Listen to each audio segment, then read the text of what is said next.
예수와 그리스도와 하나님의 아들 승천인데, 예를 들어 승천을 예로 들면 그렇다는 거예요.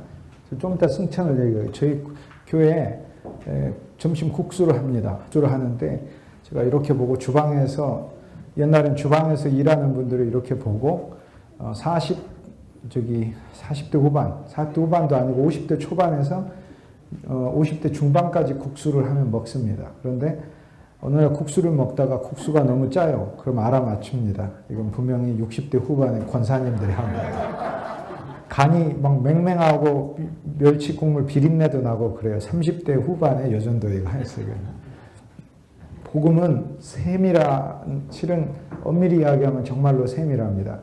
우리가 성경이 한 면에 있어서 예수님의 비유로 4가지 비유를 얘기하고, 누가복음 8장에 4가지 비유 얘기하자마자 사람이 등불을 만들어 등대를 준비해서 그 등불을 껍데기에 그릇을 덮어서 두지도 아니하고 침상 아래 두지도 아니하고, 마태복음은 침상이 아니라 이 말이라고 부르는 큰 바구니 안에 두지 않는다 그러죠. 둘 다 복음서의 목적이 다르기 때문에 그 바구니는 율법의 바구니를 얘기해요. 그래서 그리스도의 복음은 우리가 율법의 바구니 안에 가두지 말라는 거고, 누가복음에 있어서는 침상이라는 내 자신의 이 존재의 자리 속에서 그 복음을 감춰두지 말라는 거예요. 복음은 나하고 상관없이, 그리스도가 나의 어떠함과 상관없이 복음은 계속해서 나를 통해 나가는 거예요. 이것이 진짜 감사해요.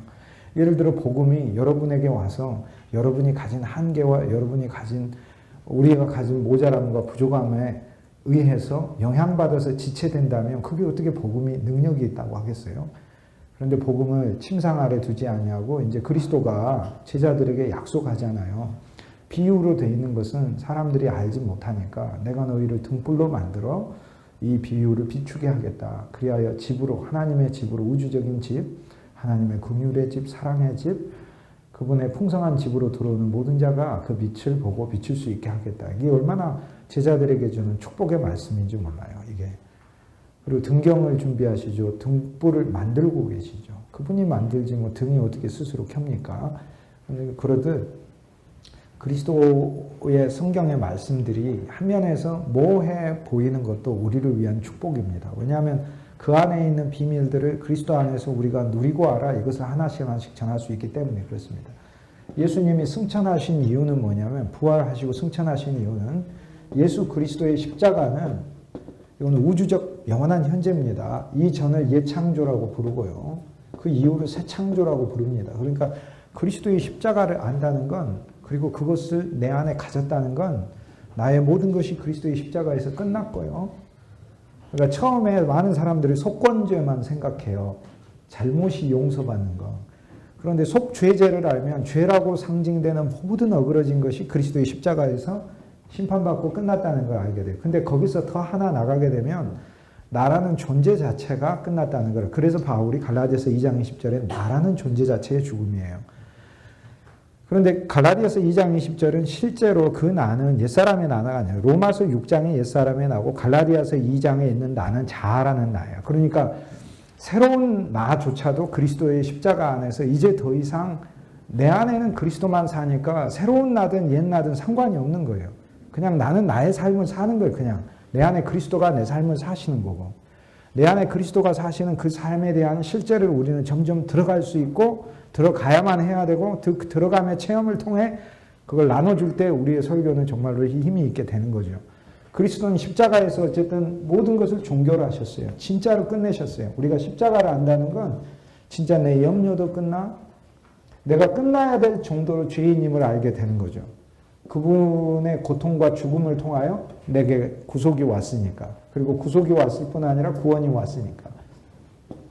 구속은 갚으시는 것을 구속이라고 그래요. 리뎀션, 갚는 거예요. 빚을 져서 갚아요. 누구한테 갚아요? 하나님한테 갚죠. 왜요? 인간의 존재 자체가 하나님의 영광과 찬양을 위해 하나님 만드셨잖아요. 그러니까 나는 하나님의 영광과 찬양을 갚아야 하는 존재로 태어난 거예요. 내가 돌멩이로 태어나도 하나님을 찬양해야 돼요. 만물 하나님을 찬양하니까 여러분, 그리스도의 십자가에서 해결되기 전에 예창조는요, 만물이 하나님을 찬양 못해요. 만물이 신음 아래에 있어요. 그러나 그리스도의 십자가가 만물을 해방하고 만물의 새 창조가 주님의 십자가에 의해서 시작된 다음부터는 만물은 로마서 8장에 15절 이후 허무하게 되고 썩어지게 되는 소멸에 참여하고 있다가 하나님의 아들 그리스도와 그 아들들, 그리스도와 연합한 아들들이 나타나자 만물이 소멸되는 소멸성의 원리에서 만물을 해방하여 만물이 하나님의 아들의 영광의 자리에 참여하게 되니까 만물은 내가 만나는 만사인 거예요. 그러니까 쉽게 얘기해서 예수 그리스도 한 분, 그분을 내가 아는 건 내 삶에 일어나는 모든 사건은 단 한 가지도 하나님의 은혜와 선물이 아닌 게 없어요. 진짜예요. 그래서 우리가 창세기를 볼 때 요셉이 형제들한테 당신들은 내게 악을 행하였으나 하나님은 이를 선으로 바꾸사 나를 이곳에 보내신 이는 하나님이시다 이렇게 말을 할 때 요셉의 생각은요. 당신은 악을 행했어. 그런데 하나님은 나한테 이걸 선으로 바꿨어. 이 말을 하고 있는 게 아닙니다. 인간의 악조차도 나한테 선물이 되었다는 것을 말을 하는 거예요. 이게. 그러니까 악을 미워하는 말이 아니에요. 그게. 이게 창세기 50장에 가서 마지막 고백하는 영적 생명의 1장부터 50장까지 우린 창조를 하나님 앞에서 발견하며 50장 안에서 내가 유골이 되어 간증의 사람으로 살기까지 관에 들어가잖아요. 생명의 관에 들어가잖아요. 그런데 그곳에서는 살아서 말하면서 증거하는 게 아니라 죽어서 뼈로서 증거하고 있는 관이 들어가요. 그러니까 그러한 마지막 존재에 가기까지 한 전체의 과정에 있어서 예수 그리스도는 갚으셨어요. 다 갚으셨어요. 영원히 갚으셨어요. 그리스도 안에서 나는 하나님께 진실로 정말 빚진 게 없어요. 사랑으로 하자면 진짜 빚졌죠. 그런데 그것조차도 그리스도가 갚으셨어요. 그래서 하나님의 사랑은 내가 갚을 수 없을 정도의 사랑이라 하나님의 사랑은 갚을 수 있는 존재가 하나님밖에 없어요. 그러니까 나는 내 안에 하나님을 추가해 넣는 게 나에게 나타난 하나님의 그리스도라 그것을 추가해 넣는 것만이 하나님 사랑을 갚는 거예요. 진짜로 하나님의 일을 하고 싶다면 먼저 내 안에 예수 그리스도를 먹고 마시는 일을 하는 것이 하나님의 일을 하는 거예요. 이것이야말로 하나님의 사랑을 진짜 갚는 것이고 하나님의 온 우주에 우리에게 진짜 바라고 있는 것은 나에게 있는 말은 주를 찬양하고 나에게 있는 귀를 주를 듣고 나에게 있는 눈은 주를 바라보고 내 마음에 감정이 있다면 이 감정을 가지고 씨름하고 사는 존재가 아니라 이 감정은 주님을 위해 느끼는 데 사용하고 나에게 고집과 의견이 있다면 이것은 내 뜻을 주장하는 데 쓰이는 데 있는 게 아니고 주를 발견하고 주를 향하는 데 사용하고 나한테 생각이 있다면 염려와 근심의 생각에 매여 있는 데서 내 안에 내적 생명이 이걸 해방하면 생각하는 사람에게서 이걸 주사를 놔주셔야 돼요. 안에서 영적으로. 그래서 생각에 일종의 약간의 장애와 버그가 생겨야 행복해요. 저는 이 생각의 장애와 버그가 생기고 나서부터 생각에서 해방하여 주신 주님을 찬송해요. 그리고 모든 생각은 그리스도를 향하게 그분이 내적으로 설치해 놓으신 그분의 내적 생명에 의해서 이제 우리가 살 수 있게 되는 거죠. 체험이 되죠. 십자가는 다 끝냈고 부활은 새로운 생명을 주시고 그분은 살아있을 때도 부활이고 부활로서 죽음을 맞이하여 부활을 하시고 그분이 죽으신 건 우리가 함께 죽었고 그분이 살아난 건 우리가 함께 살아난 거고 그런데 그럼 우린 함께 죽은 존재냐 함께 산 존재냐 진짜로 우리는 옛사람은 죽은 존재로 살고 있고 새사람은 부활의 생명을 가진 이중 존재로 살고 있는 놀라운 거죠. 그러니까 그리스도의 죽음도 나한테 언제나 현재죠. 이 죽음도 나의 모든 사망을 죽이는 죽음이에요. 그리스도의 죽음은 모든 것을 포함한 죽음이니까 여러분 사망이 언제 부서지냐면 사망이 그리스도가 부활하여 사망이 부서지는 게 아니고요. 그리스도의 죽음이 모든 것을 삼키는 죽음이기 때문에 사망이라는 것을 주님이 사망시켜버려서 십자가가 사망을 이긴 사건이라고 히브리서 기자가 얘기를 하는 거예요. 그러니까 사망은 사망을 사망시킨 사건이에요. 그러니까 예수님의 사망은 놀라운 사망이에요. 그러니까 인간이 힘없는 예수님 끌고 가서 못 박아 죽인다 하고 죽이는 것 같은데 그게 아니라 거기에 만유를 담으신 하나님의 아들이 만물을 포함하여 거기서 죽었는데 이전에 나쁜 것만 죽은 게 아니라 옛 창조라고 이야기하는 모든 좋은 것까지도 거기서 다 죽었어요. 그래서 바울이 이후에 그리스도 안에서 내가 좋은 것까지도 배설물로 여긴다는 것은 그리스도의 영원한 현재의 십자가를 지금 세 사람의 삶 안에서 적용하는 것일 뿐이지 실제로는 다 진짜 죽었어요. 그러므로 목회를 착한 마음으로 하시려고 하는데 착한 마음으로 목회하시는 거 아닙니다. 목회를 선한 의도 가지고 하시는데 선한 의도로 하는 거 아닙니다. 예수의 생명 가지고 하는 거지. 그리고 이 생명은 내 안에서 역사하는 것이지. 지식 가지고 하는 것도 아니고요. 지식은 지식을 낳습니다. 생명은 생명을 낳고 사망은 사망을 낳고. 예수님 얘기하셨잖아요. 무화과가 포도가 어떻게 가시와 엉겅퀴에서 나겠느냐. 절대 안 태어나요. 무화과는 무화과를 낳고 포도는 포도를 낳아요. 근데 내가 가시와 엉겅퀴인데 가시는 창세기 3장이고 엉겅퀴는 출애굽기 3장인데 하나는 광야에 실패한 자고 율법에 실패한 자, 하나는 타락으로 인하여 내 본성 자체가 어그러진 가시인데 나한테서 무슨 무화과가 나오고 나한테서 무슨 포도나무에 예수 그리스도의 아름다운 생명의 열매가 안 나와요. 그분에게서만 나와요. 그래서 예수님 뭐라고 얘기를 했어요? 무화과에 붙어 있어서 무화과 나오고 포도나무에 붙어 있어서 포도나무 나오라고 그렇게 얘기를 해서 나한테 붙어 있으라. 마음에 선을 쌓아야 선이 나온다. 그런데 네가 스스로 해보겠다 이렇게 하는. 그래서 예수님이 나보고 주여 주여만 하지 말고 내가 행하는 대로 해라. 내가 뭐라고 행하든 나한테 붙어 있으라고 말하지 않든. 그러니까 우리가 행해야 될 거는 붙어 있는 게 행하는 거예요. 그게 예수님 말씀이에요. 너 보고 해보라가 아니고 예수님이 진짜 얘기하는 건 나한테 붙어 있어라. 내가 네 집 좀 짓게 해달라 그런 얘기예요. 내가 너라는 존재를 남으로써 나의 진액을 너한테 주고 너를 잘라서 나한테 팔 붙이게 내가 하고 내가 나의 열매를 너를 통해 내게 제발 좀 해달라. 예수님 그렇게 얘기해요. 주여 주여 하면 나한테 제발 그렇게 너를 맡겨달라. 예수님 얘기하는 거예요. 그런데 예수님의 이 뜻을 행하지 아니하고 아버지의 뜻은 그 아들 예수 안으로 들어가는 것이라. 안으로 계속 들어가는 게 이게 아버지의 뜻이에요. 그런데 그 뜻과는 전혀 이제 정반대로 자기 종교를 만들려고 하는 게 우리들의 습성이고 타고난 습성이고 우리가 알고 있는 기독교라는 것은 그런 수준이 아니다. 우리가 알고 있는. 그리스도의 부활은 우리가 함께 새로 같이 살아난 부활이라 우리는 죽음이 언제나 함께하여 이 죽음을 적용하여 모든 것을 죽입니다. 그리스도의 죽음을 적용하여 나의 염려도 죽이고 절망도 죽이고 내 인생의 실패도 실은 거기서 죽었어요. 저는 저의 실패가 그리스도의 죽음 안에서 죽었다는 것을 발견한 순간 정말로 너무나 감사했어요. 진실로 여러분도 실패하지 않겠지만 저 자체는 실패가 있을 수가 없어요. 왜요? 그리스도의 십자가가 내 실패를 죽였는데 어떻게 실패가 있어요? 나한테 실패가 있어도 그건 실패가 아니에요. 다른 사람이 실패라 불러도 그건 실패가 아닌 거예요. 그리고 더 전진하면 나는 이렇게 되든 저렇게 되든 아무 상관이 없어요. 로마서 우리가 10장 봤는데 그 앞장 9장 1절에 보면 바울이 뭐라고 하냐면 내가 내 동족 유대인들을 위하여 마음속에 크게 근심하는 바가 있는데 성령이 이건 나를 증가하셨어요. 내 안에 하나님의 영이 나한테 주어서 함께 나와 내 영과 하나님의 영이 함께 고심하고 있는 바 뭐예요?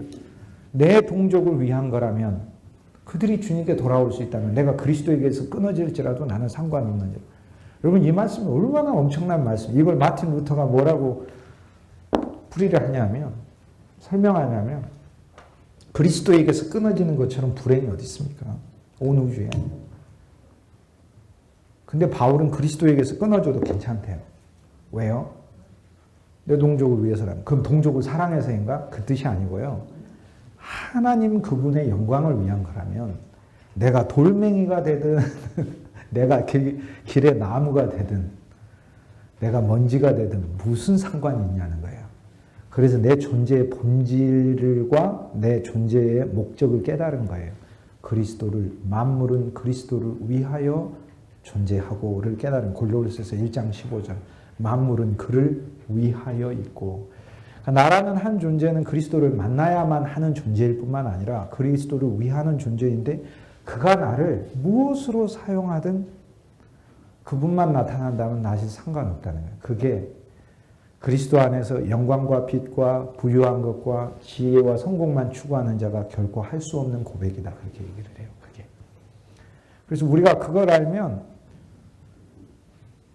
그 고백은 우리가 스스로 하는 게 아니고 언젠가 우리도 그걸 내게 돼 있어요. 진짜로. 그러니까 그분 한 분만 나타난다면 나는 내가 어디에 있든 내가 그리스도에게서 끊어지는 역할을 맡는다 하더라도 구원의 드라마를 쓰면서 하나님이 요한한테 배역을 주시잖아요. 창세전에 선택하셔서 요한에게 배역을 요한아 너 세상에 나가서 세례 요한으로서 그리스도의 길을 예비하는 존재가 되라. 얼마나 감사한 거예요. 얼마나 그리스도의 길을 미리 알리는 게 되니까. 그러니까 예수님이 광야에 예수님이 특별한 출생하시기 전에 요한이 먼저 특별한 출생을 경험합니다. 그의 모든 사건은 그리스도를 미리 나타내 주는 겁니다. 그래서 요한이 특별하게 태어날 수 없는 환경에서 태어나듯 그리스도도 태어날 수 없는 환경 속에서 동정녀 마리아에 태어나고 태어날 때부터 모태로부터 성령이 충만하고 그래서 그리스도도 우리 속에 태어나는 그리스도도 모태로부터 충만할 때 그래서 요한의 탄생은 우리 안에 태어나는 그리스도의 탄생이 이중으로 하나님의 복음이 우리에게 이중으로 체험되는 것을 얘기를 해주는데 요한으로서 그리스도의 복음을 우리가 만났는데 그 그리스도 안에 더 들어가면 우리 자신이 요한으로서 율법의 사람으로만 태어난 게 즉 하나님의 말씀을 하는 사람으로만 태어난 게 아니라 우리가 그리스도로 태어났다는 사실을 깨닫게 된다는 거죠. 이게 점점 하나씩 하나씩 요한은 우리 안에 와서 그리스도의 길을 예비를 해요. 근데 요한의 일생만 놓고 보자면 요한의 모든 일생 그리스도를 예비를 하니까 요한이 감옥에 갇혔어요. 그런데 요한이 봐야 될 부분을 못 본 거예요. 뭘 못 봤어요? 요한이 봐야 될 부분은 그리스도가 소경의 눈을 뜨게 하고 그리스도가 앉은 자를 일으켜서 걷게 하고 그리스도가 말씀하신 요한이 제자들을 보내가지고 얘기를 하니까 그래서 그리스도께서 요한에게 가서 전하라. 눈먼 자가 보게 되고 앉은 뱅이가 일어서서 길을 걸어가게 되고 그리고 벙어리가 말을 하게 되고 귀머거리가 듣게 되고 죽은 자가 살아나고 가난한 자에게 복음이 전파된다 하라 라고 이렇게 얘기를 해주죠. 그래서 요한은 오실 그 그리스도의 길을 예비를 하고 그 다음 그리스도가 그리스도 사역을 하니까 그 다음을 예비를 해야 하는 거죠. 그리스도의 죽음을 예비를 해야죠. 그래서 그가 죽어야 그리스도도 그렇게 죽게 될 거라는 것을 예비를 해야 하니까 주님이 어디까지 사역을 마치셨는가에 대하여 묻고 있는 질문인 거예요. 그게. 그래서 오실 그이가 내가 예비하는 그이가 당신이니까 바로 이 질문 속에 율법은 그리스도를 만나야 하고 율법은 제자들을 그리스도께 보내는 사역을 하고 있고 그래서 요한은 진짜 충실한 거예요. 진짜 충실한 거예요. 반드시 그래서 율법의 배역이 뭐냐면 율법의 배역의 대사가 하나님의 율법을 율법이 요한의 때까지요 했으니까 요한에게 준 대사가 감독이 요한을 조연으로 삼아 대사를 주든 율법의 역할은 그리스도에게 묻는 것이다. 그리스도에게 묻는. 그래서 그리스도에게 묻고 왜? 모든 것을 예비해야 하니까 율법은 그리스도의 사역을 반드시 물어야 한다는 것을 요한이 그것조차도 예비해야 되니까 그래서 바울이 율법은 그리스도께 이끄는 몽학선생이라고 그러잖아요. 본인 다 알아요. 그리스도인 거 알지만 물으라고 하나님께서 배역을 맡겨놓으셨기 때문에 그래서 자기의 제자들을 보내 묻는 거예요. 우리는 율법을 통해 결국 그리스도를 묻게 만들고 그리스도를 만나게 만드는 것이죠. 그리고 그 그리스도의 죽음을 예비를 해야 되니까 오실 그이가 당신이니까 라고 율법이 물어야 하는 요한이 불신이 아니고요.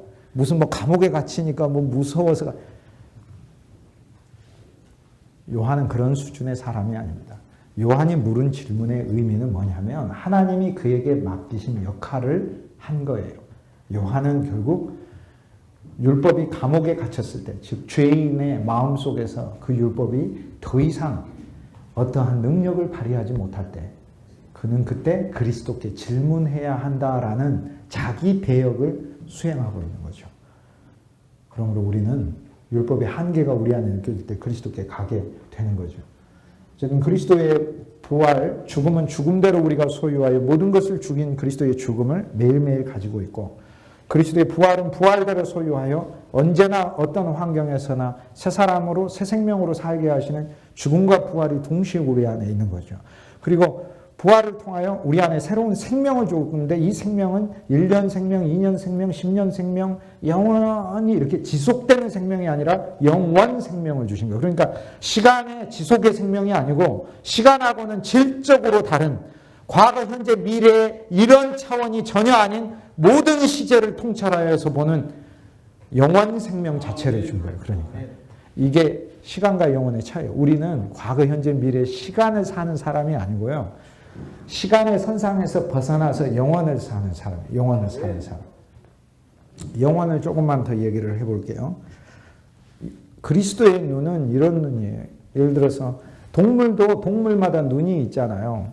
우리는 하나님이 눈을 줄 때 좋은 눈을 줬어요. 물론 우리보다 더 많이 이제 독수리나 매처럼 멀리 있는 것을 볼 수 있는 눈이 있지만, 그러나 인간은 인간 눈의 장점이 또 있어요. 우리 눈은 어떤 입체가 있으면 입체를 볼 수 있는 눈이 있어요. 그런데 사자 눈은 안 그래요. 얼룩말이 뛰면은 입체를 못 봐요.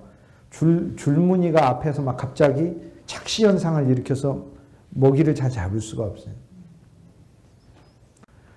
그리스도의 눈은요, 시간을 보는 눈이 아니에요. 그리스도의 눈은 시간을 꿰뚫어서 시간이 가진 한계 이상을 보는 눈이에요.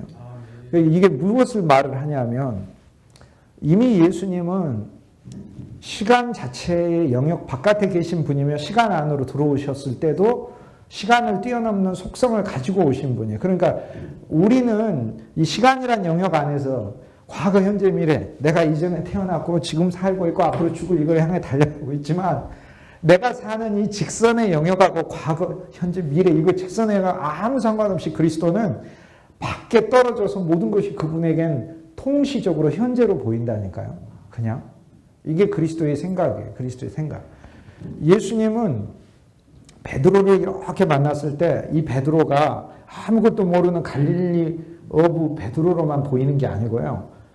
배우는 베드로, 배반하는 베드로, 그리고 복음의 세술에 취한 성령 충만한 베드로, 그리고 예수님보다 더 많은 거리를 다니면서 복음을 전할 베드로, 다 동시에 겹쳐서 보여. 그게 그리스도의 눈이에요. 사람을 볼 때. 그게 그리스도의 영혼의 눈이에요. 이게.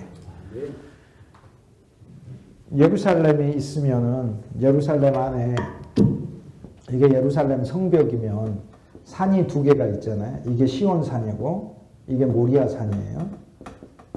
시온산에는 높은 곳이니까 다윗의 보좌를 뒀고, 모리아산은 아브라함이 이삭을 바쳐서 이곳에는 성전을 지었어요.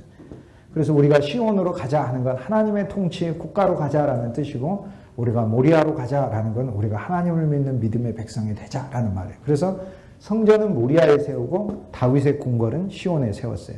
그런데 이거는 이제 우리 마음에도 두 개가 서야 되겠죠. 우리 마음에 시온이 섰다, 시온의 보좌가 섰다. 그거는 태가 주인하는 데서 내려와 그리스도가 내 마음에 나의 인생에 통치를 하시는 실제적인 순종의 영이 이렇게 생겨난 거고, 백부장의 영이 살아나듯 내가 주님께 내 종의 영이 살아나 그리스도의 시온의 보좌가 내게 선 거고, 내 마음에만 선 게 아니라 교회 안에도 서야 되겠죠. 주의 통치가. 그 다음 모리아가 선 것은 그 모리아에 이삭이 바쳐지듯, 이삭과 함께 모든 것이 아브라함의 전부자가요. 그것이 바쳐지듯 그리스도 안에서 나의 옛것의 모든 것의 종결이 일어나는 사건이죠. 이것이 진정한 예배죠. 그래서 나중에 여기에다가 성전을 세우잖아요. 성전을 세우잖아요.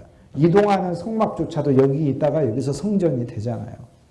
궤를 여기다 두고, 여기 궁 앞에다가 이곳에다 뒀다가 여기다가 성전을 세우고, 이 성전이 무너지고 그 다음 수르바벨이, 바벨론이 무너뜨리니까 수르바벨에서 여기 도려와가지고 수르바벨 성전을 세우고, 이 성전 수르바벨 성전이 부족하다고 헤롯이 이 성전을 거대하고 확장해서 46년 동안 헤롯 성전을 세우고, 이 헤롯 성전은 또 나중에 예루살렘이 멸망을 당할 때 로마가 쳐들어와서, 유대인들이 로마의 속국이지만 반란을 일으켜서 AD 66년경에 반란을 일으켜서 예루살렘 성 전체가, 그 안에 있는 80만 명이 죽어가고 예루살렘 성전 자체가 무너질 때 여기가 동쪽 벽, 서쪽 벽, 북쪽 벽, 남쪽 벽 다 무너졌는데 이 벽 하나는 세워졌죠. 이 벽은 지금도 서 있죠. 근데 왜 티투스가 이 벽은 안 무너뜨렸을까? 왜 안 무너뜨렸을까? 네? 황금이 없어서 그랬을까요? 티투스한테 물어봐야 되겠죠, 가면은. 다 무너뜨리고 서쪽으로 세워놨어요, 벽이.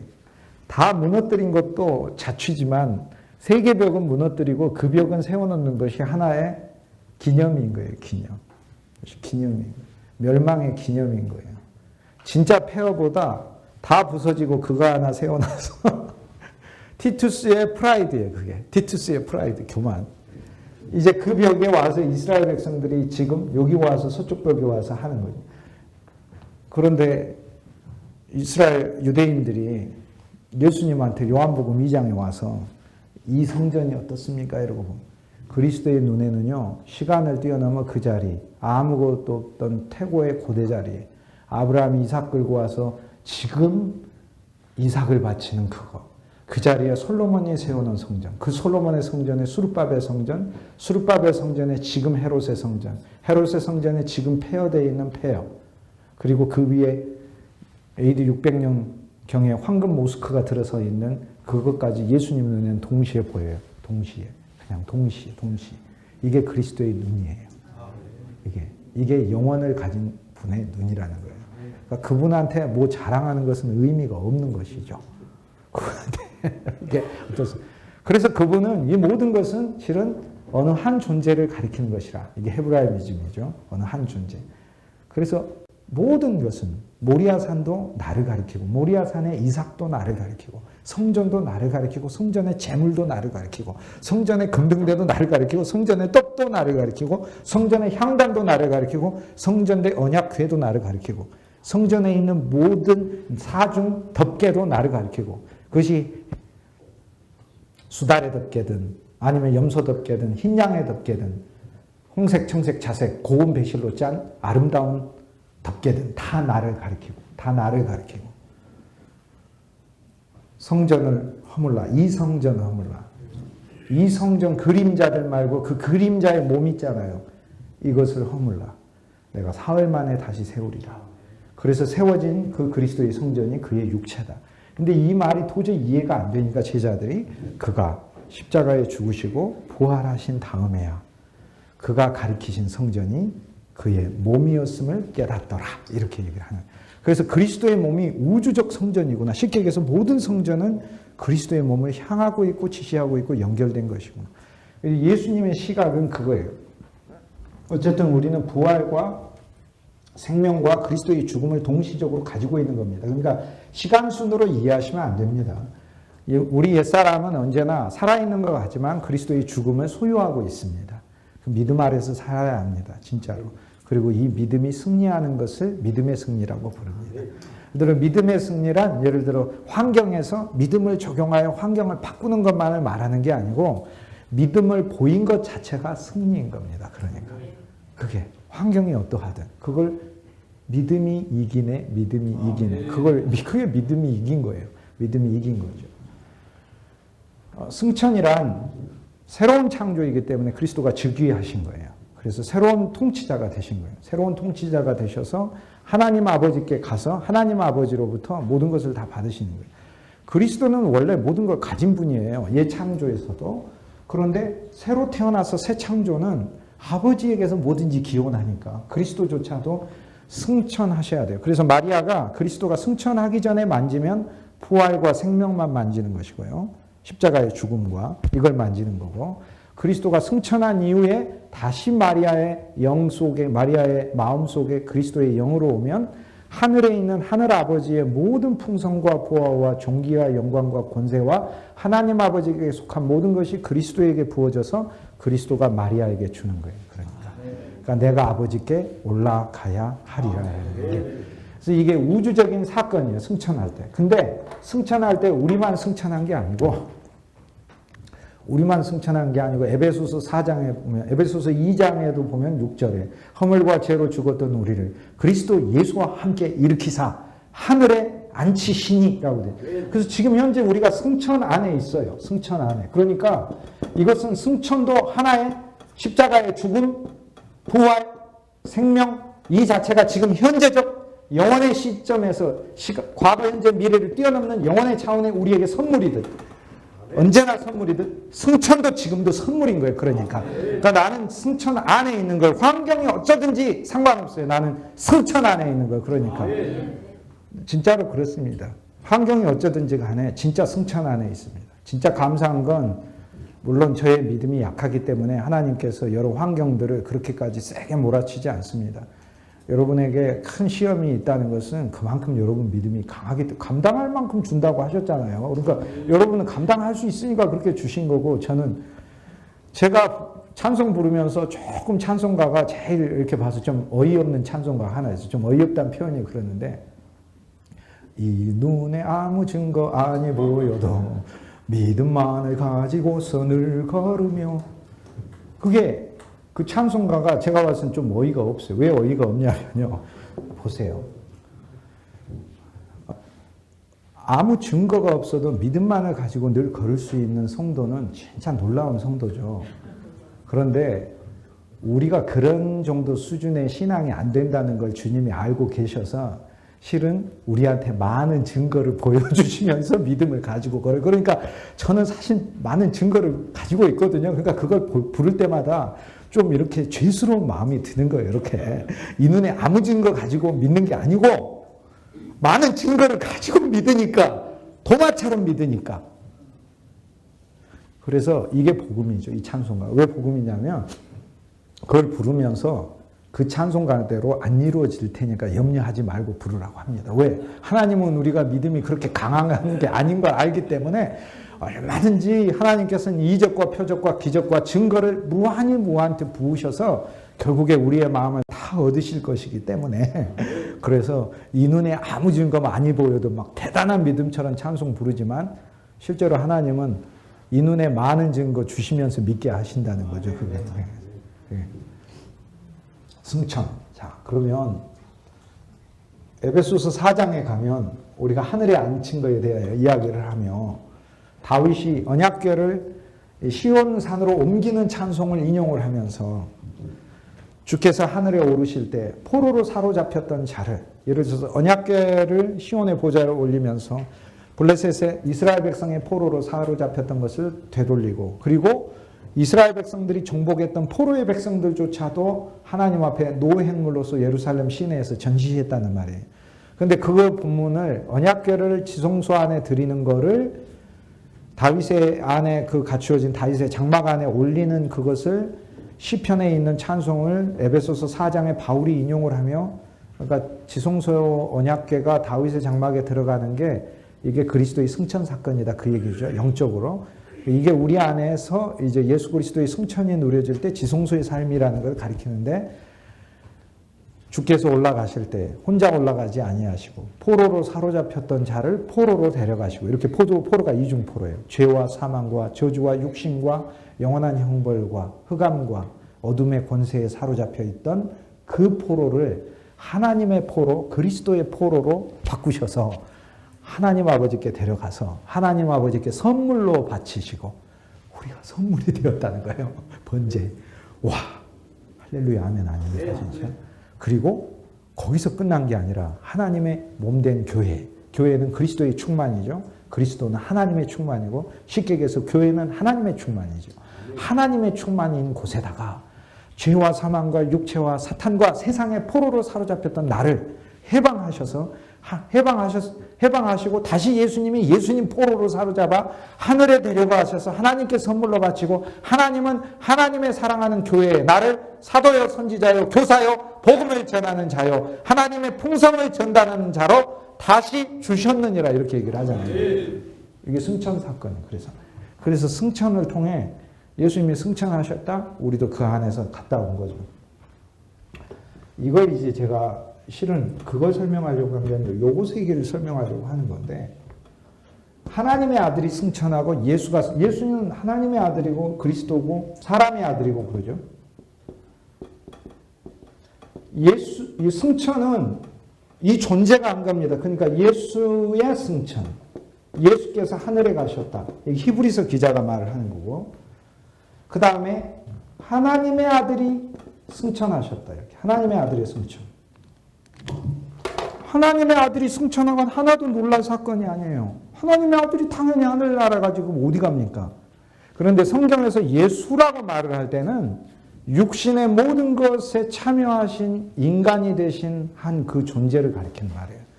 그러니까 하나님의 아들이 승천한 것은 하나도 놀랄 게 없어요. 더구나 그분은 사실 하나님이셔요. 그러니까 그분의 껍질을 벗기면 사람인데 사람의 아들이고 사람이고, 사람의 아들을 벗겼더니 사람이에요. 사람을 벗겼더니 선지자예요. 선지자를 더 들어갔더니 그리스도예요. 그리스도를 더 들어갔더니 그분은 하나님의 아들이에요. 하나님의 아들을 더 들어갔더니 하나님이십니다. 이게 다차원적으로 예수 그리스도 안에 있는 존재거든요. 그런데 그분이 하나님이 하늘에 있는 게 당연한 거고, 아니, 하나님의 아들도 하늘에 있는 게 당연한 거죠. 그런데 예수가 하늘에 있는 것은 이것은 엄청난 일입니다. 왜요? 인간이 하늘에 있는 거고 내가 하늘에 있는 것이기 때문에.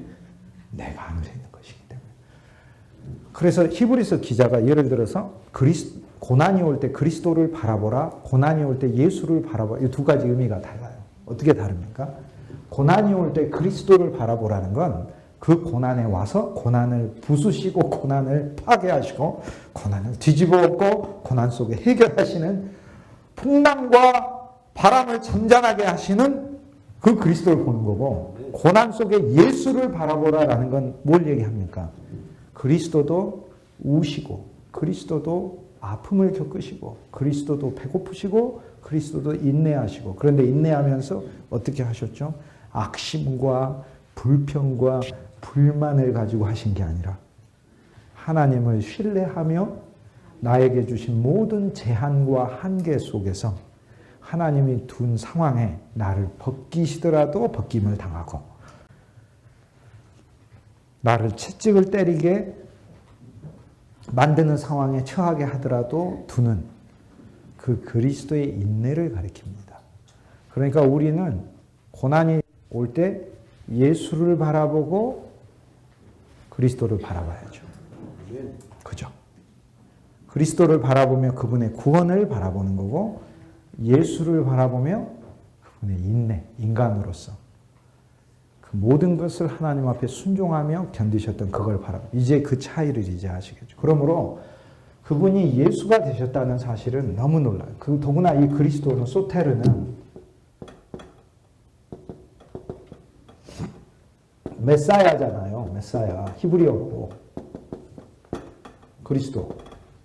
크라이스트는, 크리스토스는 메사야잖아. 히브리어로는 메사야. 그런데 메사야란 말만 쓰는 게 아니라 고엘이라는 말을 씁니다. 고엘. 고엘 아실 거예요. 고엘. 기업 물을 자. 구속자란 뜻이죠. 구속자. 기업 물을 자. 그런데 고엘이란 단어는 어디서 쓰느냐면 룻기에, 룻과 나오미가 땅이 없잖아요. 베들레헴 돌아왔는데 다 조상이 팔아먹어버려서. 근데 반드시 소유해야 되는데 기업을 누가 물러줘야 되는데 제일 가까이 있는 사람은, 제일 가까운 친척은 못 물러주고. 하나님의 역사죠. 율법이 먼저 우리에게 오는데 율법은 우리에게 생명을 줄 수가 없죠. 그래서 율법이 포기를 해야 됩니다. 율법이 우리를 너무 힘들게 해요. 율법의 계명이 너무 어려워. 너무 어려워, 율법의 계명. 더구나 예수님이 주신 율법은 더 어려워. 율법은 구약이고 신약이 복음이다. 천만의 말씀 아닙니다. 예수님이 말한 거라 하더라도 내 힘과 그것이 내게 문자로 느껴지는 순간 예수님이 말한 것도 율법입니다. 구약에 나와 있다고 율법이 아닙니다. 그것이 하나님의 영이 내 안에서 역사하여 그것을 이룬다면 그 자체야말로 내게 복음이 되는 겁니다. 사랑하라가 왜 율법이 아니고 복음이 되냐면, 사랑하라가 내 힘으로 하면 할 수 없는 일을 부과하기 때문에 하나님을 향해 악심이 일어나고, 사랑할 수 없는 사람을 내가 사랑이 아니라 패버려야 내가 속이 시원한데, 사랑하라고 하는 이 도저히 내가 분통 터지지만 하나님 사랑이 내게 역사하여 사랑 안에 들어있는 하나님의 본성을 알게 되고, 사랑을 통하여 하나님의 사랑을 깨닫게 되고, 사랑을 통하여 하나님은 나를 존중받고 존경받는 자로 세우시고, 사랑의 능력을 베푸는 자로 하나님 나를 세워주시는 것을 체험할 때, 나는 비로소 이 사랑하라가 율법이 아니라 내게 복음이 되는 것을 내가 느끼는 거거든요. 이게. 그러니까 율법과 복음이라는 것은 구약이 율법이고 신약이 천만의 말씀, 그건 솔직히 정말로 이야기하면 성경의 기본도 모르는 사람이 하는 얘기입니다. 그렇지 않습니다. 이스라엘 백성이 말한 게 율법이고 예수님이 이야기한 게 복음인가? 아닙니다. 그리스도의 말씀이라 하더라도 내가 내 힘과 내 능력과 내 자신 안에서 이루려고 하면 그걸 율법이라고 부르는 거예요. 그걸 율법이라고. 그분의 영이, 그리스도의 영이 우리 안에 오셔서 이루실 때 그거죠. 그런데 고엘이라는 건 내 힘으로 못 이루니까 천율법이 포기해 줘야죠. 신발을 벗어서 보아스한테 줘야 된다 이겁니다. 그래서 보아스는 그리스도 아닙니까? 그런데 보아스가 이루어주는 거죠. 그런데 여기에 고엘의 의미, 즉 고엘이 룻기에 나오는 기업 물을 자가 나오는데, 보세요. 내가 뭘 잃어버렸어. 그러면 길 가는 부자가 불쌍하다. 그래서 내 거 사줄 수도 있어요. 근데 고엘은 친척을 가리켜요. 친척. 가장 가까운 친척. 예수님이 하늘에서 날 구해줄 수도 있어요. 그런데 예수님이 고엘이 되셨다는 것은 내 가문에 참여한 자가 되었다는 거예요. 그게. 그래서 얼마나 기쁜 겁니까? 길 가다가 나를 도와줄 사람을 내가 찾는데 마음 착한 사람이 날 건져줘도 돼요. 괜찮아요. 시궁창에 자전거 타고 가다가 처박혔던 자동차가 뒤집어져 가지고 있든. 근데 나를 도와주러 온 사람이 바로 나의 가족이고 나의 형제이고 나의 친척이, 그게 고엘이라는 뜻이에요. 그게 고엘. 그러니까 그리스도가 그냥 메사야가 아니고 고엘이라는 말은 너무나 감사한 거예요. 너무나 감사. 그러니까 그분은 당연히 나를 건져야 한다는 거죠. 당연히 나를. 그래서 이것은 말할 수 없는 하나님의 사랑. 저기 예수라는 말 속에 우리는 누구를 읽으면 되냐면 성경 안에 나 자신이 그 안에 포함되었다고 읽으면 이건 거의 100% 맞게 있는 겁니다. 예수가 하늘에 가셨다. 내가 하늘에 가셨다. 예수께서 십자가에 못 박히셨다. 나란 존재가 못 박힌 거예요. 그 안에 그리스도와 함께 못 박힌. 예수가 살아나셨다. 내가 그리스도와 함께 살아난 거죠. 이 예수는 인간성 안에 참여하신 분을 가리켜요. 이 예수는 인간성 안에 참여하신 분. 예수님이 승천했다. 우주에서 한 번도, 인류 역사에서 온 우주에서 단 한 번도 일어난 적이 없는 사건이 일어났어요. 인간이 하나님의 우편에 가서 하나님의 본질에 참여하게 된 사건. 그게 예수가 승천한 사건이에요. 이것은 그리스도의 승천과는 달라요. 그리스도의 승천은 뭘 가리키냐면 모든 하나님의 명령과 위협을, 사명을 다 이루고 하나님께 우리가 다 마쳤습니다 라는, 우리가 아버지가 나한테 명령하신 모든 것을 내가 다 이뤘습니다라는 승리의 보고를 하러 가는 존재가 그리스도의 승천인 거예요. 그러니까 그리스도의 승천도 놀랍죠. 왜요? 그리스도가 승천했다는 건 모든 것을 마감하셨다는 거고 모든 것을 이뤘다는 것을 아버지께 보고하러 가신 거니까. 예수가 승천한다는 것은, 이것은 인간이 하나님 앞에 하나님의 본성 안에 참여하고 하나님의 우편이 돼, 하나님의 우편은 능력이고 하나님의 우편은 은혜니까 하나님의 은혜와 능력의 실제의 대상이 되는 존재가 되었다는 걸 가리키고, 하나님의 우편은 하나님하고 붙어 있는 거니까 가장 하나님과 가까이 있는 존재가 되었다는 거예요. 그런데 하나님의 아들은 뭐냐면, 이거는 또 다른 의미의 어마어마하게 풍성한 겁니다.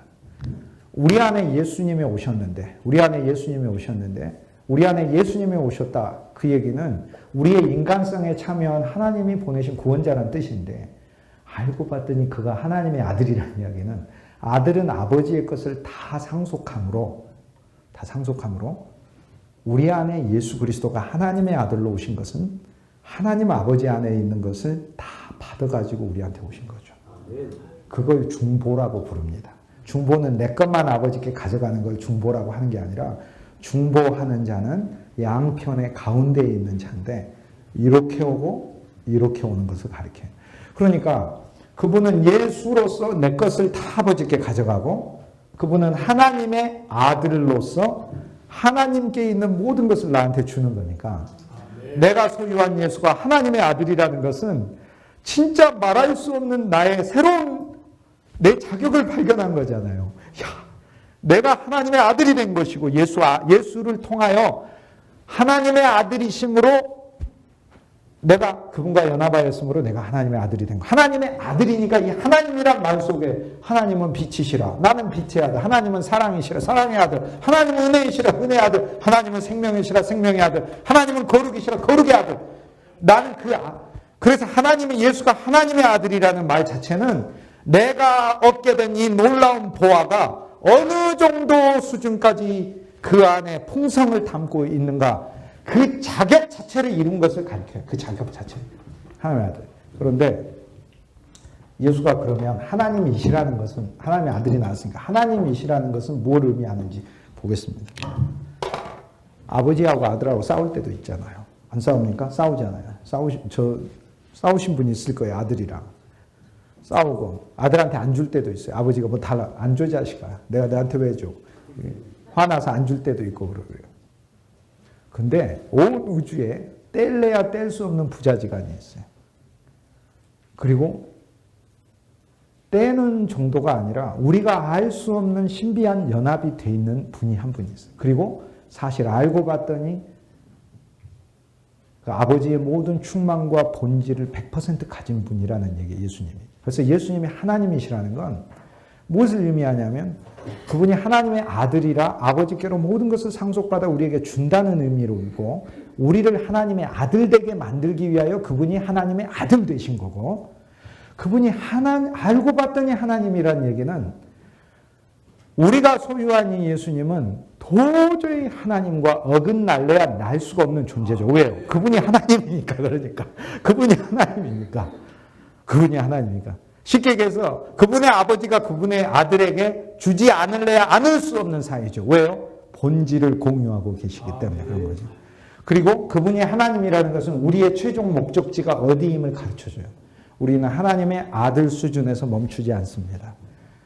우리는 하나님의 집, 하나님의 장막이 되고 새 예루살렘, 계시록 21장에 보면 하나님은 우리의 성전이 돼서, 하나님은 우리의 성전이 돼서 거룩한 집이 되세요. 종교적 의미로 생각하지만 영원한 우리의 집이 되셔서 우리는 그 안에 영원한 삼위일체 하나님 안에 있고, 우리는 하나님의 집이 돼서 하나님이 우리 안에, 우리 모두 안에 전적으로 충만한, 즉 하나님의 모든 충만은 하나님의 말씀이라고 부르는 우주를 살아있게 만들고 우주를 돌아가게 만드는 기본적인 모든 근본 원리, 그것이 내 안에 이제 와서 더 이상 혼돈과 더 이상 혼란과 더 이상 무지가 없는 세상, 그리고 사망이 없고 생명이 있고 어둠이 없고 광명한 빛이고 하나님 빛이고 하나님 사랑이고 하나님 긍휼이고 하나님 지혜이고, 그러니까 그 모든 것의 최종 종착지에 예수를 통하여 우리가 간다는 의미입니다.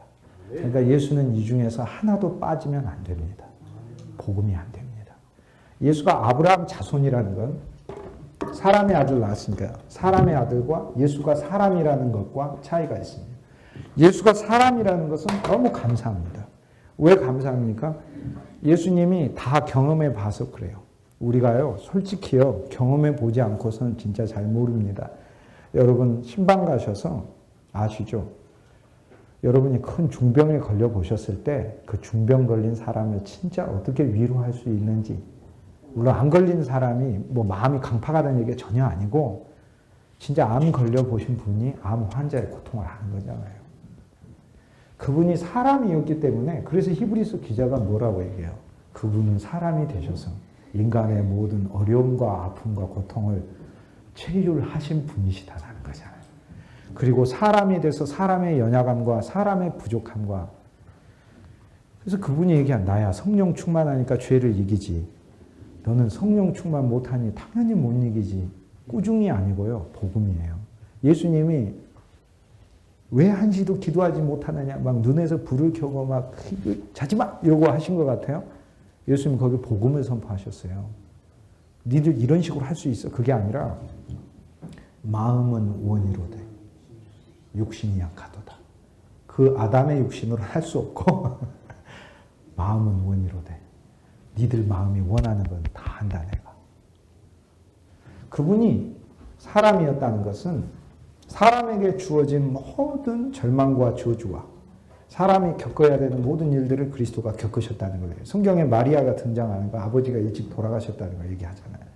그러면 예수님 아버지 요셉이 그처럼 의로운 사람인데, 그럼 예수님 사역하고 돌아다닐 때 그러면 나는 자연인이다 이러면서 어디 갈릴리 산에 들어가가지고 그럼 초막 짓고 사시고 그렇겠어요? 아니지. 마리아가 등장한다는 건 예수님의 청년 시절에, 어린 시절에 하나님의 부르심을 받아서 요셉이 일찍 세상을 떠났다는 걸 의미를 해요. 부활이요 생명의 능력을 가진 분이 왜 아버지 요셉을 안 살리죠? 그리스도의 모든 능력은 새 창조를 위해 쓰시는 것이지 그냥 인간 생명 지속을 위해 쓰는 게 아니라니까요. 그러니까 예수님이 살리신 사람들도 새 창조를 위한 목적 때문에 살려요. 아무나 살리는 게 아니라 야이로의 딸을 살리고 나인성 과부의 아들을 살리고 나사로를 살리는데 다 세 종류의 부활이 우리에게 있다는 걸 가르쳐 주려고 하시는 거죠. 야이로의 딸은 집에서 죽죠. 하나님의 집 안에서, 교회 안에서 영적인 죽음을 가리키는 거고, 나인성 과부의 아들은 성 바깥에 관에서 죽어 있어요.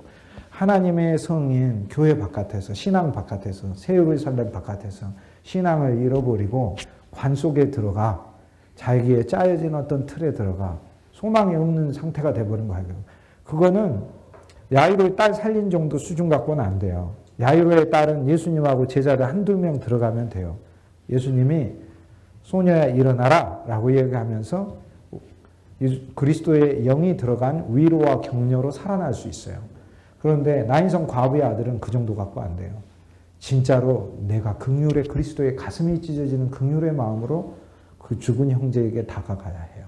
그래야 그가 관에서 일어나는 거예요. 그러니까 예수가 그 마음으로 갔으니까 우리가 어떻게 살려야 하는 걸 가르쳐요. 그런데 나사로는 성 바깥도 안 해요. 무덤에 들어가 있고 동굴에 있고 굴까지 막혀져 있고 붕대에 쌓여져 있고 그리스도는 오시지도 않고 시신은 썩어서 나흘이나 되어 있고 그래야만 살아나는 부활이 있어요. 반드시 나흘을 지나야 하는 썩어져서 그러니까 간단히 살아나는 죽음이 있고요. 어떤 상황을 보면 이거는 치유만 받으면 돼. 어떤 건 말씀만 그냥 듣고 깨닫기만 하면 돼. 나는 깨달았다. 이래도 되는 상황. 어떤 상황은 예수님이 고쳐주면 돼요. 어떤 상황은 이건 죽었다가 살아나는 수밖에 없어요. 그런데 어떤 상황은 그게 아니라 관에 들어갔다가 정말 하나님의 긍휼이 필요해야만 살아나는 상황이 있고요. 어떤 상황은 관에 들어가는 정도가 아니라 동굴에 들어가서 모든 것이 썩어서 다 폭로되어 다시 새롭게 그리스도가 살려야만 하는 상황이 있는 게 있어요. 근데 그건 우리가 어떻게 구분하냐? 우리가 뭘 구분해요? 그분이 길이고 그분이 인도하시고 그분이 알아서 하시는 거지. 언제 예수님이 뭐 베드로 조언 듣고 사역했습니까? 예수님이 알아서 하신 게. 예수님이 베드로 보고 베드로야 내가 나사로 살리러 며칠째 가는 게 좋겠냐 이러면서 예수님이 민주주의 하시면서 우리 투표하자 첫째 날 갈까 둘째 날 갈까 셋째 날 이러십니까? 그럼 베드로가 또 막 나대니까 예수님 빨리 가야 됩니다. 안 가면 지금 죽습니다. 뭐 이러면서 그럴 거 아닙니까? 마리아 마르다가 더 실족합니다. 가야 됩니다. 뭐 이러고 할 거 아닙니까? 그리스도는 그리스도의 일정에 따라 알아서 하시니까 어떤 죽은 환경이 있으면 주 예수여 차라리 이 죽은 환경이 다 썩어서 냄새가 나서 어떤 내 자신에 대한 소망도 없게 하시고 당신이 근데 새롭게 살리려면 큰 소리가 나야 되는데 요즘 큰 소리, 성경이 큰 소리로 들려야죠. 여러분 귀에 소곤소곤 소리로 들려서는 그런 부활을 체험할 수도 없고 여러분이 살아있다 하더라도 성경이 큰 소리로 안 들리면 그런 죽어있는 자에게 큰 소리로 말할 수가 없어요. 큰 소리로. 돌문 옮겨야 되고 막힌 거 풀어줘야 되고 실제적 사랑이 돼야 되고 그 다음 붕대에 묶인 거 풀어줘야 살아났다 하더라도 그 사람이 그리스도 안에서 그리스도의 의의를 힘입어 떳떳하게 살 수 있도록 더 풀어줘야 되고 그래야만 살아나는 겁니다. 12장에 보면 마리아가 주님 말씀을 잘 알아서 많은 사람이 예수를 믿더라도 아니고 마르다가 봉사를 잘해서 많은 사람이 예수를 믿더라도 아니고 나사로가 주와 함께 있음에 많은 사람이 예수를 믿더라도 있어요. 제일 좋은 전도는 말 안 하고 예수의 생명으로 가득 차 있는 게 제일 좋은 전도예요. 이게 육과 혼의 혈기로 가득하여 있는 것이 아니고 예수의 생명으로 가득한 거예요. 그래서 사람의 하나님이라는 건 거기까지 갑니다. 사람이시라는 것은 우리의 모든 것을 다 긍휼하 인간의 모든 어그러진 것까지도 다 받으신 그리고 우리 자체가 되신 거죠. 너무나 감사하죠. 예수가 사람이라는 거 얼마나 감사해요. 예수님은 우리를 위로하셔요. 진짜로 위로하시는 거예요. 예수님이 영원의 눈을 가지고 있기 때문에 베드로가 예수님을 3번 부인하고 갔는데 예수님은 이 베드로의 운명을 알고 계세요. 베드로의 마음도 알고 창세전에 예정하셨고 에베소서 1장 3절에 창세전에 베드로 예정하셨고 다 알고 계시고 그럼 베드로가 예수님을 부인했다는 거에서 빨리 돌이켜서 예수님 지금 베드로 앞에 왔잖아요. 지금 꾸중하려고 온 게 아니라 먹이려고 왔잖아요. 불 피워가지고 먹이려고 불 딱 피워놓고 너나 저주했지? 응? 이불 앞에서 이게 아니고 내가 주를 저주한 자리가 주께서 나를 먹이시는 식탁으로 바꾸잖아요. 이게 내가 주님의 원수인데 원수의 목전에서 상을 베푸셔요. 내 원수의 목전에서 내게 상을 베푸시는 게 아니라 내가 원수인데 나한테 상을 베푸시는 거잖아요. 이게 시편 23편보다 더 나간 이야기가 거기 나오잖아요. 거기. 그런데 거기서 누가 아쉽냐면 예수님이 아쉬운 거예요. 다른 제자 뽑으면 도망 안 갑니까? 다 도망가는데. 그럼 또 다시 예수님이 그런 3년간 공생애를 또 하실 거예요. 다니면서 다 가르치고. 진짜 아쉬운 건 예수님이에요. 예수님, 베드로가 여기서 낭망하면 안 돼. 나를 부인했다고 여기서 포기하면 안 돼. 그래서 예수님은 와갖고 예수님 베드로한테 사정을 한 거예요. 그래서 먹을 거 지금으로 하면은 뇌물 주면서 베드로야. 사람이 살다 보면 뭐 그럴 수도 있는 거지. 뭐. 너 왜 그래? 너 나하고 잘 지냈잖아. 왜 그래 너? 너 나하고 한 얘기가 많이 있잖아. 많이 있잖아. 너 사랑하지 나. 그러니까. 그래서 사랑하는지 안 하는지 잘 모르겠어요. 그래. 사랑하잖아. 그러니까. 아, 사랑하는지 안 하는지 뭐 내가 압니까? 주님이 알지. 그래. 아, 사랑하잖아. 그러니까. 얘 사랑하는 것 같기도 하고 뭐 이러고. 양을 먹여. 괜찮아. 양을 먹여. 처음에 할 때는 작은 양. 원문에 보면 작은 양을 먹이라. 큰 양을 치라. 큰 양을 먹이라. 이렇게 되어 있어요. 작은 양은 먹여라. 그래서 작은 양은 작은 말씀으로 먹여라. 좀 크면 너도 영적인 성장. 근데 그건 뭘 가르치죠? 우리가 매일 그리스도와 조반을 먹어야 함을 가르쳐요. 우리는 주를 부인한 자로서 내 안에 목양의 영이 충만하려면 늘 주와 함께 조반을 먹어야 되고 매일 주의 사랑의 음성을 3번 들어야 돼요. 주님이 나보고 너 사랑하냐? 사랑합니다. 이렇게. 거기서 악심과 불신을 가지고 내가 사랑하는지 안 하는지 잘 모르겠습니다라고 자꾸 빌라도의 이 관정을 재현하려고 하지 말고 갈릴리 호수에 그리고 겉옷이 젖어 있고 겉옷을 벗고 겉옷을 내가 알고 있는 나의 모든 상의 신분과 이것을 벗고 주님 앞에서 주님과 사랑의 교제를 나누는 것. 이것이 목양의 영을 기르는 것이다. 요한복음 21장에. 그리고 그보다 더 하나 더 나아간 거는 네가 젊어서는 네 마음대로 다녔거니와 앞으로는 네가 원치 아니한 곳에 다니는 거. 야, 할렐루야 아멘. 그러니까 여러분이 바라는 대로 안 나가면 와 나는 지금 엄청나게 영적인 생명이 성장하고 있는 거야. 이렇게 생각하면 되는 거예요 지금. 야, 지금 요한복음 21장에 예수님이 나를 거의 베드로 취급을 하고 계시구나. 이렇게 생각하면 되는 거예요. 거기서 하나 더 나간 최종 단계가 뭔 줄 압니까? 요한을 걱정해서 요한은 어떻게 됩니까? 그러니까 니하고 뭔 상관인데? 아 옆에 교회가 부흥하든 말든 뭔 상관인데 그게 그래서 옆에 교회가 뭐 안 되면 안 되는 거 뭐 기도해 주면 되는 거죠. 뭔 상관인데 도대체? 뭔 상관인데? 뭔 상관이? 아무 상관없어요 저는. 아무도 안 부럽고 아무것 진짜로 부럽지다. 그리스도가 더 많은 사람이 부럽기는 한데 그것도 뭐 안 부러워요. 내 안에서 그리스도는 이미 모든 것인데 내 안에 있는 보화인데 뭐 남의 있는 보화를 뭐하러 찾습니까? 남의 밭의 보화를 내가 다 팔아가지고 어떻게 샀는데 어쨌든 나는 내 보화인데. 비유가 나왔으니까 말인데 비유는요. 비유 자체 뜻이 아니고 비유는 계속 전진하고 연결되어 있는 거예요. 처음에는 이제 씨 뿌리는 거예요. 그래서 씨 뿌리다가 이렇게 알곡이 자라잖아요. 그러니까 재밌어. 그러니까는 밭을 여러 개를 구해가지고 씨를 뿌려봤더니 돌짝밭에는 막 다 뿌렸더니 돌짝은 안 자라고 길가도 안 자라고 옥토 자라는 거예요. 그래 자라다가 어쨌든 막 돌짝도 아까 가른다고 천국은 뿌리는 자와 같다는 거예요. 그리스도라를 말해요. 그리스도가 천국이에요. 그래서 그리스도가 우리한테 천국을 주고 천국을 이루고 계시고 지금 천국을 선물했다는 뜻이에요. 그리고 그리스도가 계속 갈고 있어요. 저기 길가밭이어도 갈고 있고 돌짝밭이어도 갈고 있고 얼마나 감사해요. 그런데 옥토밭만 보고 설교하려고 하니까 율법의 마음이죠. 할렐루야 하면 길가밭들이요. 머지않아 주님이 당신들을 다 옥토로 바꾸실 것이다. 얼마나 감사해. 그러니까 환란의 돌짝밭이요. 염려하지 마시오. 하나님이 돌들을 다 걷어낼 겁니다. 우리는 옥토가 긍휼의 마음으로 이제 전하다가 보면 주님이 하시는 거죠. 그래서 이제 밭이 많아지게 되니까 야 여기다 겨자나무 하나를 심어야 되겠다. 겨자씨 조그만 거 심어서 엄청 커지게 해서 새들도 오게 하고 그래서 더 입체적이고 아름다운 정원이 있게 하고 그 큰 그늘 아래 사람도 쉬게 해.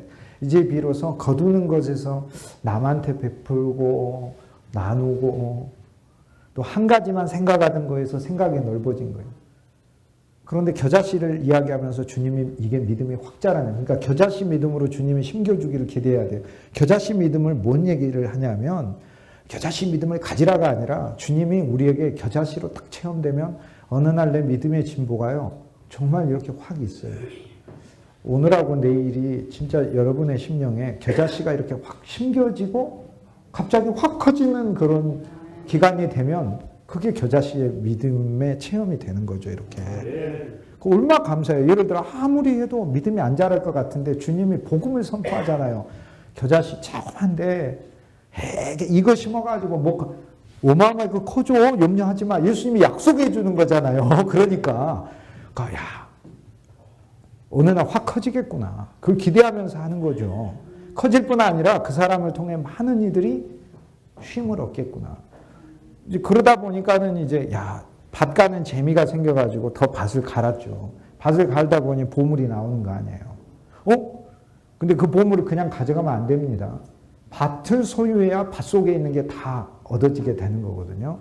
그러니까 불량하게 가져가는 게 아니라 모든 것을 다 팔아 사죠. 우리가 세상적으로 생각하면 진짜 싸게 사야 이득인데 온 세상의 모든 관념과 거꾸로 가는 게 예수님 관념이에요.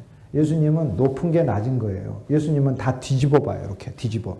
그래서 왕이 여기 있고 노예가 여기 있으면 예수님이 이렇게 뒤집어 보니까 왕은 여기 있는 거예요. 노예는 여기 있고. 예수님은 다 이렇게 뒤집어 보셔. 이렇게.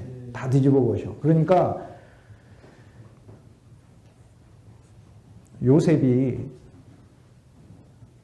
20세겔에 팔리고 예수님은 30세겔이고 가룟 유다 눈에는 예수님이 그 정도 1200만 원 가치밖에 안 보이지만 예수님이란 보화를 알게 되면 내 걸 다 팔아 사야 된다는 존재라는 걸 알게 되죠. 그래서 그분이 이제 더 이상 알곡으로만 체험될 뿐 아니라 내게 보화로 체험돼요. 알곡과 보화의 차이는 내 생존과 관련된 거고 보화의 차이는 내가 하는 모든 일들을 더 큰 규모로 경영할 수 있게 만드는 걸 가르쳐요. 이제 주님은 단지 내가 먹고 마시는 나의 생존과만 관련된 분이 아니고 그분은 내 보화라, 내 영광이고 내 존귀이고 내 능력이고 내가 이것을 통해 더 큰 일을 할 수 있게 하는 분이죠. 그래서 보물이 얻어져서 다 팔아서 보물을 얻으니까 보물이 있는데 이제는 다 팔아버렸으니 보물 외에는 없잖아요. 없으니 어떻게 할 수 없지. 그런데 보물을 자세히 가지고 봤더니 이 보물은 놀라운 보물이에요. 그리스도라는 보물은 보물에 대한 엄청난 지식이 생겨요. 그래서 바다 건너서 진주와 보물을 구하는 장사로 아예 나간 거예요. 그러니까. 그래서 그 다음 비유가 그렇게 된 거예요.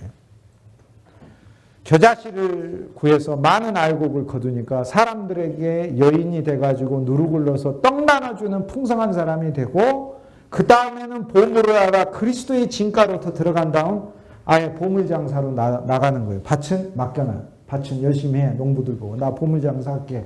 그래서 바다 건너 보물들을 다 구하고 다니는 것은 우리 온 인생 바다를 통해 그리스도라는 보물을 계속해서 구하고 다니는 것을 가르치죠. 그런데 그렇게 구하다 보니까 바다를 계속 여행하다 보니까 바다가 보였어. 바다가 보여서 바다에 물고기들이 보여요. 그래서 어부가 된 거예요. 어부가 돼서 물고기를 잡는 거예요. 무슨 얘기냐면 그리스도만이 보물이 아니라 사망의 바다에 있는 저 물고기들이 보물이구나. 저들을 건져내어 주님의 왕국에 가져가는 것이 바로 진짜 보물 사업이구나라는 인식의 전환이에요. 그래서 점점 예수님의 비유는 확장돼가지고 포도원까지 나중엔 짓게 되고 자기가 직접 포도원 운영하다가 비즈니스가 잘 되니까 그룹 회장님이 되셔가지고 그룹을 각자 맡겨두고 그랬더니 어디에서는 막 말도 안 듣고 자기 아들 보내놨더니 이제 스케일이 점점 커지는. 그 다음에는 그분이 왕으로서 아들을 혼인잔치해서 그분이 우리의 신랑으로서 체험되는 것이고 점점 갔더니 이제 그분은 우주적인 통치자예요. 통치자에서 불러서 한 달란트씩 줘요. 국가재정이에요. 국가재정. 5달란트, 2달란트 이렇게 줘요. 점점 내게 있는 그 그리스도는 씨가 아니에요. 이제 그분은 만물의 모든 풍성을 가지고 나눠주는 자로 이렇게 가는 거예요. 이게 예수님 말씀하신 비유예요. 비유는 하나하나가 아니라 이렇게 연결돼서 그리스도를 이렇게 체험하여 우리가 이렇게 가는 걸 가르쳐요. 사람은 그분이 우리 존재 자체가 되시면 사람의 아들은 뭐냐면 이건 좀 어렵지만 사실 쉬운 말인데요. 여러분, 자녀 있으시죠? 아들이나 딸 있으시죠? 아들이나 딸이 있어서 행복한 것도 있지만 그들이 우리 새로운 존재라는 사실이, 그들의 인생이 나의 새로운 기회라는 사실이 하나님 앞에 되게 감사하더라고요. 저는 그들을 통해 나는 때로 하나님 앞에 의심과 불신의 시기를 살았지만 하나님이 그들을 통해 신앙과 하나님을 기대는 어떤 삶을 살게 하시는 것이 소망이고, 나는 가난과 어려움, 무지의 삶을 살았지만 그들을 하나님은 복 주셔서 그들을 통해 새로운 인생이 나오게 한다는 게, 나의 새로운 인생이 나오게 한다는 게 그게 너무 감사한 거더라고요. 이게 창세기 3장 15절에 여인의 후손이라는 축복이죠. 여자는 실패했죠. 그런데 창세기 3장은요, 이제 창세기는 이제 후반부에 제가 풀이하겠습니다만, 예수님, 하나님이 오셔서 위로하시는 거예요, 인간아. 인간이 범죄할 수도 있는 거지. 근데 염려 마라. 너는 실패했지만 네 후손은 승리한다. 이러고 약속해 주신 거예요. 얼마나 좋아. 네는 가난하지만 네 아들은 정말로 내가 먹을 것, 입을 것, 모든 것을 풍성하게 하여 승리할 거다. 이렇게, 그게 축복이 지금 네 가난한데 네 자식은 30배, 60배, 100배로 더 가난할 것이다. 이게 축복입니까? 너는 실패했으나 네 아들은 승리하리라. 여인의 후손은 이기리라. 염려하지. 그러니까 여인의 후손, 사람의 아들이라는 것은 나의 새로운 존재를 가리키는 거예요. 그분이 사람의 아들로 오셨다. 인자죠, 인자. 인자로 오셨다는 건 모든 인간의 새로운 존재로 오셨다는 걸 가리켜요. 인자. 모든 인간을 대표하며 모든 인간이 해야 될 일들을 하는 것. 그분은 우리의 아들이에요. 진짜 나의 새로운 기회예요. 그래서 그리스도가 이 땅에서 인자가 하나님의 뜻에 온전히 순종했다는 말 자체 안에, 그분 안에 내가 참여할 뿐만 아니라, 예수로서 참여할 뿐만 아니라 그분이 인자가 되었기 때문에, 인자는 예수는 인간이 되신 구원자고, 사람의 아들은 사람의 모든 결과들을 다 가진 존재라는 거예요. 사람의 모든 결과. 사람이라는 것은 사람 자체를 체험한 걸 얘기하고, 사람의 아들은 사람보다 더 나아가 사람이 근본적으로 새롭게 가져야 될 그 기회 그 자체를 가리키는 거예요. 그게 사람의 아들입니다. 사람의 아들. 쉽게 얘기해서 사람은 아담을 가리키거든요. 성경에서 사람은 아담이란 단어는 사람이란 뜻이에요.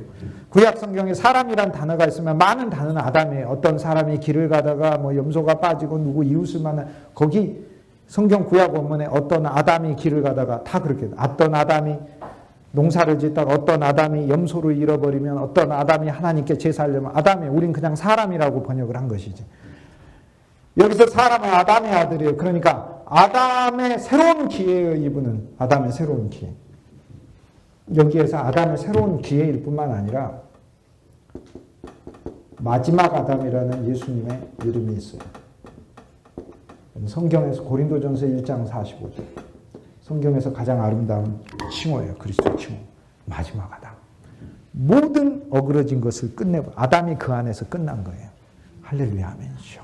아담 안에 있는 모든 절망, 아담 안에 있는 모든 슬픔, 아담 안에 있는 모든 염려, 아담 안에 있는 모든 흑암이 그리스도가 마지막 아담이 돼버렸어요. 그러니까 그리스도는 사람의 아들로 나의 새 존재일 뿐 아니라, 그리스도는 사람으로 나 자체의 모든 고통에 참여할 뿐만 아니라, 그리스도는 하나님의 아들로 하나님에 있는 모든 것을 나한테 주면서 나를 하나님의 아들 되게 만들 뿐만 아니라, 그리스도는 하나님 자신이라 나를 하나님 자신에게 가져가고 하나님 자신을 내게 소유하게 할 뿐만 아니라 마지막 아담이에요. 그래서 너무 감사하죠. 내 안에 아담의 모든 습성들이 있어도 내가 그리스도를 먹고 그리스도를 마시고 그리스도를 듣고 그리스도를 누리면 그분은 내게 마지막 아담이 돼주셔요. 진짜 아담을 끝내버립니다. 아담 안에 있는 모든 어려움들을 끝내버립니다. 그리스도는 아브라함의 자손이고 아브라함의 아들이고, 이거 둘 다 틀려요. 그리스도는 다윗의 자손이고 다윗의 씨이고, 이것도 틀려요. 그리스도는 여인의 후손이고, 이것도 틀려요. 각각의 다른 칭호들이에요. 다른 칭호들 안에, 그래서 로마서 1장에 그분은 육신으로는 다윗의 씨로 나셨고, 마태복음 1장 1장에 그분은 아브라함의 후손이고 아브라함의 아들이고, 그분은 아브라함의 모든 약속을 가져올 분이고 아브라함이 기대한 분이고 우리 안에 아브라함의 아들로 오셔서 우리를 아브라함의 아들로 만들 분이고 항목 하나하나가 예수 그리스도가 하셔야 되는 일들을 그분은 고엘이고 우리 친척이고 얼마나 감사한지 모릅니다. 설교란 이 예수 그리스도가 우리에게 어떠한 존재인지 하나씩 하나씩 알려서 우리 삶 속에 누려지는 겁니다. 난 고난 중에 예수를 생각하며 그분의 인내에 동참하고 그분은 내게 그리스도니까 이 고난을 부수실 겁니다. 그분은 내게 고엘이니까 부수실 때 내 가족이 돼서 부수십니다. 그분은 그 고난을 통해 나를 하나님의 아들 되게 하셔요. 그래서 내 안에 하나님의 성품을 참여시키시고 그분은 하나님 자체로 내게 오셔서 나를 인생의 가장 궁극적인 존재의 목적에 바로 가게 하시는 거죠. 그분은 사람의 아들로 오셔서 이 고난을 통하여 나라는 존재의 새로운 삶을 그분 자신이 내 안에서 사실 뿐만 아니라 나는 그분을 통해 살게 돼 있는 거죠. 그분은 사람이기 때문에 실은 내가 받는 고난에 함께 받고 계셔요. 그러니까 내가 아플 때 그분도 아프고 내가 울 때 그분도 우는 거예요. 결코 주님이 하지 않는 일은 시키지 않는다고 했잖아요. 함께 울고 함께 웃고라는 말을 함께 우는 자가 되고 함께 웃는 자가 되고 예수님이 함께 하고 있으니까 그런 것이죠.